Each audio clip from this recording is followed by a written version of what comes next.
Good morning friends. दोस्तों आज हम लोग क्लास 5 का एनसीईआरटी बुक इन्वायरमेंटल साइंस का लेसन 13 देखने वाले हैं और पिछले 12 लेसन हम लोग पिछले वीडियो में कवर कर चुके हैं। आज हम लोग लेसन 13 देखेंगे। तो इसका शीर्षक है दोस्तों बसेरा ऊंचाई पर। इस कहानी के माध्यम से हमको लेह लद्दाख का एरिया और दिल्ली मुंबई का क्षेत्र को हम लोग को इसमें बताया गया है। तो चलिए इसको शुरू करते हैं। सबसे पहला क्वेश्चन हमने इसमें ऐड किया है दोस्तों, सर्वाधिक भीड़ वाला शहर कौन सा है। तो ये मुंबई है, सीटेट कई बार पूछा हुआ क्वेश्चन है। ठीक है, तो सर्वाधिक भीड़ वाला शहर यार सबसे भीड़ आबादी वाला शहर बोल सकते हैं तो कौन सा है, मुंबई है। अगर आप दिल्ली से मुंबई जा रहे हैं तो आपको कितने किलोमीटर की दूरी तय करना पड़ेगा, ये भी क्वेश्चन स्टेट टेट्स में पूछा हुआ है। तो दिल्ली से मुंबई कितनी दूर है, तो 1400 किलोमीटर है। ठीक है, मुंबई से दिल्ली आने के लिए कितने राज्यों से गुजरना पड़ता है। अगर आप मुंबई से दिल्ली का सफ़र कर रहे हैं तो आपको 3 राज्य जैसे महाराष्ट्र, गुजरात और राजस्थान, जबकि महाराष्ट्र तो मुंबई में ही है और दिल्ली आपको पहुंचना है। तो कुल मिला के 3 हो और 4 भी कभी ऑप्शन जिस अनुसार से रहे। अगर दोनों को मिला के पूछे तो 4 होगा, अगर नहीं पूछे तो आप 3 मार सकते हैं। ठीक है, आगे देखिए, ठंडा रेगिस्तान किसे कहा जाता है। सबसे ठंडा रेगिस्तान कौन सा है, तो लद्दाख का जो क्षेत्र होता है वो सबसे ठंडा इलाका होता है और वहाँ रेगिस्तानी इलाका है, इसलिए सबसे ठंडा रेगिस्तान कौन किसको बोलते हैं, तो लद्दाख को बोलते हैं। लद्दाख में घर कैसे बनाए जाते हैं। अगर लद्दाख का क्षेत्र को में आप जाएंगे कभी घूमने तो वहाँ ईंट का घर नहीं मिलता, वहाँ लकड़ी का और पत्थर का आपको घर मिलेगा देखने को। तो इसलिए मिलता है क्योंकि लकड़ी और पत्थर होता है जो हीट जैसे ठंडी जो होता है जो कम असर करता है, इसीलिए उसको वहाँ ज़्यादा उपयोग में लाया जाता है। तो लद्दाख के घर कैसे बनाए जाते हैं, तो लकड़ी का और पत्थर का बनाए जाते हैं। अब आगे देखिए, लद्दाख की विशेषता या पहचान, मतलब लद्दाख जाएंगे तो आपको पता चल जाएगा कि हम लद्दाख में आए तो उसकी क्या विशेषता है कि आपको पता चले। तो वहाँ के क्या बर्फ़ से ढके पहाड़, वहाँ जाएंगे तो पूरा पहाड़ है जो बर्फ़ से ढका हुआ रहेगा।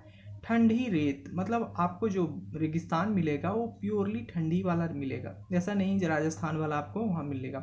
पेड़ों की कमी, वहाँ पहाड़ी इलाका है तो पेड़ बहुत कम ही मात्रा में मिलता है और बर्फीला क्षेत्र है। समतल सूखे रेगिस्तान और रेगिस्तान है जिसके कारण भी वहाँ पेड़ की कमी होती है।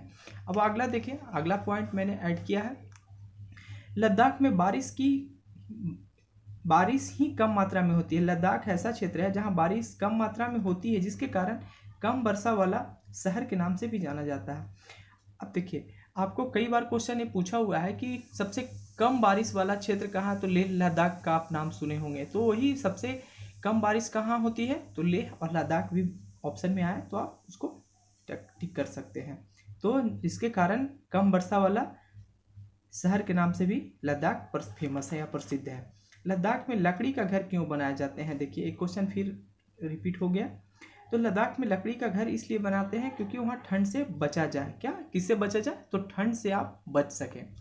अगला क्वेश्चन देखिए, लद्दाख में घरों का ग्राउंड फ्लोर, वहाँ अक्सर जो वहाँ के जो निवासी होते हैं वो ग्राउंड फ्लोर पर नहीं रहते हैं क्योंकि वहाँ रेत के बहुत ठंडी होती है जिसके कारण बहुत ज़्यादा सर्दी फील होता है, इसीलिए वो लोग ग्राउंड फ्लोर पे ना रह के उसके ऊपर वाला फ्लोर रहते हैं। तो ग्राउंड फ्लोर पशुओं के लिए क्या करते हैं, वो बनाते हैं ताकि वहाँ अपना पशु भेड़ बकरियाँ रख सके।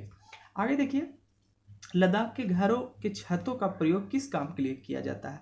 तो लद्दाख में आप घर बनाए तो उसका जो रूफ होता है, छत होता है, उसका उपयोग लाल मिर्च, सीताफल, मक्का और धान आदि सुखाने के लिए प्रयोग किया जाता है। क्यों किया जाता है, तो ये सब चीज़ है जो सुखाने के लिए प्रयोग किया जा सके ताकि इसका भंडारण अच्छे से हो पाए। अब देखिए, चांगधाम कितनी ऊंचाई पर है। चांगधाम 5000 मीटर ऊंचाई पर स्थित है। ठीक है, तो चांगधाम कितनी ऊंचाई पर स्थित है, तो 5000 मीटर पे। आगे देखते हैं इसका क्वेश्चन। इसका अगला क्वेश्चन है दोस्तों, एक नोट है। नोट देखिए, यह मैदानी, सुनसान और पथरीला इलाका है। कौन, तो लद्दाख की बात कर रहे हैं हम। मैदानी है, सुनसान है, पथरीला इलाका है। यहाँ ना कोई पेट्रोल पंप है और ना ही कोई मैकेनिक। यहाँ आपको पैदल ही सफ़र करना पड़ता है, तो क्योंकि पूरा इलाका बर्फ़ से ढका हुआ रहता है और वो भी पहाड़ी इलाका है, तो ये सब यहाँ पेट्रोल पंप और कोई मैकेनिक जाने का ज़्यादा साधन नहीं होता है। अगला देखिए चांगपा। चांगपा उस इलाके में जो मनुष्य रहते हैं वो किस प्रजाति के होते हैं? तो चांगपा प्रजाति के लोग होते हैं। चांगपा प्रजाति के लोग कितने कितने प्रकार के होते हैं? तो 5000 प्रकार के वो लोग चांगपा प्रकार के लोग होते हैं। अब देखिए चांगपा कौन सा पशु पालते हैं? चांगपा वहाँ लेह लद्दाख में जो लेह लद्दाख जो होता है उस इलाका में जो मनुष्य रहते हैं या फिर प्राणी जो निवास करते हैं वो पशु कौन सा पालते हैं? तो भेड़ और बकरियां, ये दो जानवर हैं जो वहाँ ज़्यादा फेमस है। ठीक है, तो चांगपा प्रजाति कितने लोग होते हैं? तो 5000 प्रजाति हो गया। चांगपा कौन सा पशु पालते हैं? तो भेड़ और बकरियां। ठीक है, अब देखिए भेड़ और बकरियां से उन्हें क्या प्राप्त होता है? अब भेड़ बकरियां आप अगर पाल रहे हैं तो उससे कुछ बेनिफिट आपको मिलेगा, तभी तो आप पालेंगे। तो उससे आपको दूध मिलता है, मांस मिलता है, खाल मिलता है और उसका ऊन भी मिलता है, जिससे ये लोग पश्मीना शाल बनाते हैं। ठीक है, तो भेड़ बकरियां से इनको क्या मिलता है? तो दूध, मांस, खाल और ऊन प्राप्त होता है। आगे देखिए एक नोट है, भेड़ बकरियां ही चांगपा लोगों की पूंजी होती है। अब देखिए वहाँ पे कुछ तो है, रोजी रोजगार के लिए वो क्या करेंगे? तो भेड़ बकरियां पालना ही उनका मुख्य पेशा है और यही उनकी पूंजी होती है। जिस परिवार में जितनी भेड़ बकरियां वह परिवार उतना ही अमीर माना जाता है। अगर आपको 10 बकरियां हैं, किसी को 20 बकरियां हैं, भेड़ है, तो जो 20 बकरियां पाल रहा है वो आपसे ज़्यादा अमीर कहलाएगा। यानी कहने का मतलब है वहाँ की जो मूल पूंजी होती है वो भेड़ बकरियां होती है। ठीक है, आगे देखिए चांगपा लोग घुमंतू होते हैं। घुमंतू मतलब घूम घूम कर अपना निवास, आज यहाँ तो कल वहाँ जैसे निवास करते हैं। चांगपा लोग घुमंतू होते हैं। ये केवल 2.5 घंटे में, क्या 2.5 घंटे में अपने घोड़ों तथा याक पर लाद कर एक जगह से दूसरे जगह के लिए निकल पड़ते हैं। अब होता क्या है कि एक जगह आप रहे, वहाँ सारा खाना भोजन आपको मिल गया, वहाँ कुछ नहीं बचा है, तो लोग दूसरे जगह पलायन कर देते हैं। इन लोग इतना निपुण होते हैं इस कार्य में कि मात्र 2.5 घंटे में अपने घोड़े पे पूरा सामान पैक करके और लाद के और वहाँ से दूसरी जगह के लिए निकल देते हैं। इनके तिकोन टेंट होते हैं, इनको तिकोन टेंट होते हैं जिसको रेबो बोलते हैं। एक जहाँ भी जाते हैं अपना घर किसको टेंट की तरह लकड़ी को बना लेते हैं और उसको हम लोग क्या बोलते हैं? रेबो बोलते हैं। रेबो एक क्वेश्चन भी कई बार सीटेट में पूछा हुआ है। अब आगे देखिए हर परिवार अपने भेड़ बकरियां पर एक खास निशान लगाते हैं। अब वहाँ पे बहुत सारे परिवार निवास करते हैं, तो हर परिवार का भेड़ बकरी है, कुछ मिक्स हो जाता होगा। इसके लिए वो लोग क्या करते हैं? अपने अपने भेड़ बकरियां पर एक खास तरह का निशान बनाते हैं, जिसके उससे पता चले कि ये मेरा भेड़ बकरियां हैं, ये उनका भेड़ बकरियां, मतलब भेड़ बकरियों के पहचान के लिए वो एक खास तरीका का निशान प्रयोग में करते हैं, जिससे अपना भेड़ बकरियों को पहचानने में दिक्कत ना हो। रोज सुबह उसे गिनकर चराने के लिए ले जाते हैं। अब चराने का काम किनका होता है? तो घर की जो औरतें होती हैं या फिर जवान लड़कियां जो जवान लड़कियां होती है उनको ये रोज का काम दिया जाता है। द्वारा लड़कियों के द्वारा एक काम मतलब डेली किया जाता है। किनके द्वारा? तो लड़कियों के द्वारा डेली ये काम को, कौन सा काम? तो भेड़ और बकरियों को चराने का जो काम होता है वहाँ की महिलाएं और जो जवान युवा जो लड़कियां का द्वारा ये काम किया जाता है। अब आगे देखिए पत्थरों तथा चट्टानों से बने बकरियों के घरों को चांगपा क्या कहते हैं? अब देखिए पत्थर को और लकड़ी के जो घर बनते हैं बकरियों के घर, उसको चांगपा क्या बोलते हैं? तो लेखा बोलते हैं। बकरी और भेड़ बकरी के लिए जो घर बनाए जाते हैं पत्थर के और किसको?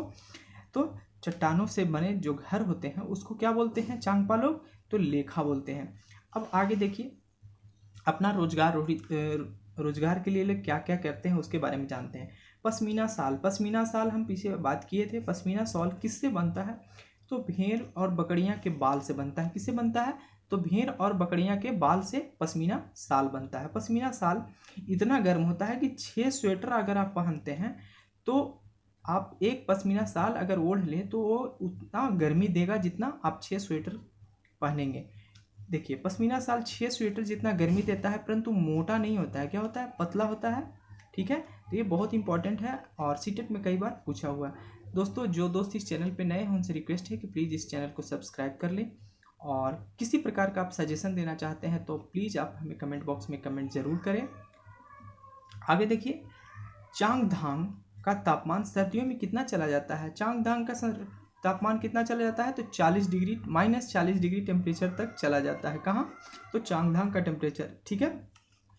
पश्मीना शाल बनाने में एक व्यक्ति को लगभग 250 घंटे का समय लग जाता है। अगर एक व्यक्ति अपने हाथ से एक पश्मीना शाल बनाता है तो उसको कम से कम 250 घंटे लग जाता है, इसीलिए वहाँ बहुत मतलब कॉस्टली पड़ जाता है ये शाल। अब आगे देखिए, आगे का क्वेश्चन, श्रीनगर का घर क्या है? तो श्रीनगर का घर है हाउस बोट। हाउस बोट एक प्रकार का घर जैसा ही होता है, उसके बारे में जानते हैं। यह 80 फुट लंबी होती है। क्या होता है? 80 फुट लंबी होती है और बीच में इनकी चौड़ाई 8 से 9 फुट तक होती है। हाउस बोट जैसे मतलब बोट होता है जैसे झील में, तो उसकी लंबाई 80 फुट लंबी होती है और इसकी चौड़ाई होती है 8 से 9 फुट तक। अब देखिए, डोगा बोर की तरह बने लकड़ी के डोगे, क्या? डोगा बोर की तरह बने लकड़ी के डोगे पानी पर तैरते रहते हैं। ठीक है। डल झील तथा झेलम नदी में डल झील का नाम सुने होंगे, कहाँ है? जम्मू या श्रीनगर में है, और झेलम नदी भी वहीं है। इनमें अलग अलग कमरे होते हैं। अब वो ये झील में ही बोट पे ही वो छोटा छोटा कमरा बना देते हैं। ठीक है। और जो भी जैसे आप घूमने जाते हैं, विजिट पे जाते हैं, तो आप उसमें कमरा किराए पे लेके आप वहाँ आनंद ले सकते हैं। ठीक है। ये श्रीनगर की कोई बात। आगे देखते हैं इसका नोट। कश्मीर में हर गली में एक बेकरी होता है। कश्मीर में आप कभी विजिट के लिए जाएंगे तो वहाँ आपको खाना रेस्टोरेंट वगैरह में मिलता है, लेकिन जनरली वहाँ के लोग जो होते हैं वो बेकरी से ही खाना खरीदते हैं। वो घर में खाना ज़्यादातर नहीं के बराबर ही बनाते हैं। यहाँ के लोग खाना घर में नहीं बनाते हैं बल्कि बेकरी से ही खरीदते हैं। ठीक है। और उनको सस्ता प्रोवाइड हो जाता है।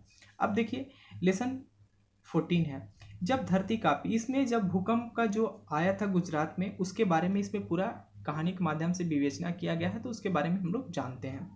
कच्छ हो गया, भुज हो गया, अहमदाबाद में भूकंप कब आया था? तो 2001 में आया था। कब? तो 26 जनवरी को। 2001 में 26 जनवरी को कहाँ आया था? तो गुजरात में एक बहुत ज़बरदस्त भूकंप आया था, जो खास करके इलाका कच्छ वाला इलाका, भुज वाला और अहमदाबाद का जो क्षेत्र था वो ज़्यादा प्रभावित हुआ था। तो कच्छ, दूसरा देखते हैं, कच्छ का रण जो एक प्रकार का ये दलदली क्षेत्र है, वो गुजरात में पाया जाता है। ठीक है। यहाँ जंगली गधा पाया जाता है। जंगली गधा के लिए बहुत कच्छ का रण फेमस है, उसको आप ध्यान दीजिए, क्वेश्चन कई बार पूछा है जंगली गधा का। ठीक है। तो भूकंप को किससे मापते हैं? तो सिस्मोग्राफ से मापते हैं, या रिएक्टर स्केल भी आप ऑप्शन में रहे तो आप टिक कर सकते हैं। अगला क्वेश्चन देखिए, लेसन 15 है, इसका शीर्षक है उसी से ठंडा उसी से गर्म। इसमें इस जो कहानीकार हैं जो डॉक्टर जाकिर हुसैन हैं, जो हमारे पूर्व राष्ट्रपति रह चुके हैं, तो उनके बारे में हम लोग जानते हैं। यह कहानी किसने लिखी थी? तो डॉक्टर जाकिर हुसैन। इसमें कोई खास हमको नहीं लगा नहीं, बस जो क्वेश्चन सीटेट में पूछा हुआ क्वेश्चन है और ये भी क्वेश्चन सीटेट में पूछा हुआ है, इसीलिए दोनों क्वेश्चन को मैंने ऐड कर दिया हूँ। और इसमें कोई ज़्यादा मेरे को अच्छा नहीं लगा, क्योंकि ज़्यादा नॉर्मल क्वेश्चन था और आप लोग को पता ही होगा इसके बारे में, इसीलिए मैं ज़्यादा इसमें पॉइंट नहीं दे पाया। तो सबसे पहले इसमें जानते हैं कि ये कहानी जो लिखे थे, कौन लिखे थे? डॉक्टर जाकिर हुसैन, जो पूर्व राष्ट्रपति रह चुके हैं। अब दूसरा क्वेश्चन है, दिल का धड़कन सुनने के लिए डॉक्टर किस यंत्र का प्रयोग करता है? तो स्टेथोस्कोप, जिसको हम लोग आला भी बोलते हैं। क्या बोलते हैं? स्टेथोस्कोप को भी हम लोग आला करते हैं। ये हार्ट बीट या फिर आप बोल सकते हैं आपके रक्त दाब को मेज़र करता है। तो ये रहा आज का वीडियो दोस्तों। और दोस्तों, आपसे रिक्वेस्ट है कि इस चैनल को सब्सक्राइब ज़रूर करें और लाइक ज़रूर करें और ज़्यादा से ज़्यादा शेयर करें, ताकि हर उस स्टूडेंट के पास पहुंच सके जो सीटेट की प्रिपरेशन कर रहा है। तो धन्यवाद दोस्तों।